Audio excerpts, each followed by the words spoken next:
রাশিয়ার কুরস্ক অঞ্চলে ঘটে গেছে এক ভয়াবহ দুর্ঘটনা। একটি রেলওয়ে সেতু মালবাহী ট্রেনের ওপর ধসে পড়েছে এবং তার নিচে থাকা মালবাহী ট্রেনটি ছিটকে পড়েছে। এই দুর্ঘটনায় ট্রেনের চালক আহত হয়েছেন এবং ট্রেনের ইঞ্জিনে আগুন ধরে গেছে।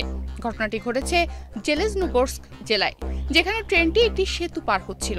সেই সময় সেতুটি ধসে পড়ে এবং ট্রেনটি নিচে থাকা সড়কে পড়ে যায়। এই ঘটনার ফলে সড়ক ও রেল যোগাযোগে বিঘ্ন ঘটেছে। ৩১ মে শনিবার রাত ২:২১ কুরস্ক অঞ্চলের জেলেজনোগোর্স্ক জেলায় একটি রেলওয়ে সেতু ধসে পড়ে। সেই সময় একটি মালবাহী ট্রেন সেতুটি পার হচ্ছিল। সেতুটি ধসে পড়ার ফলে ট্রেনটি নিচে থাকা সড়কে পড়ে যায় এবং ইঞ্জিনে আগুন ধরে যায়। এই ঘটনায় ট্রেনের চালক আহত হন এবং তাকে হাসপাতালে ভর্তি করা হয়েছে।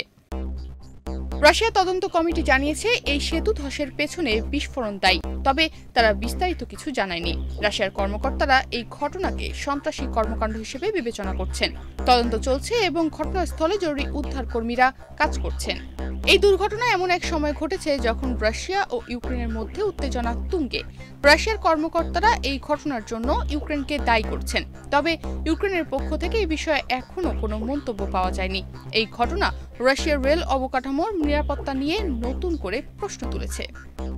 এই সেতু ধস রাশিয়ার কুরস্ক অঞ্চলে এক ভয়াবহ পরিস্থিতির সৃষ্টি করেছে।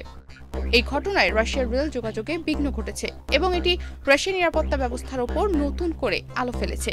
এই ধরনের ঘটনা ভবিষ্যতে প্রতিরোধ করতে রাশিয়াকে আরও কঠোর নিরাপত্তা ব্যবস্থা গ্রহণ করতে হবে। তনিমা রহমান, বাংলাদেশ প্রতিদিন।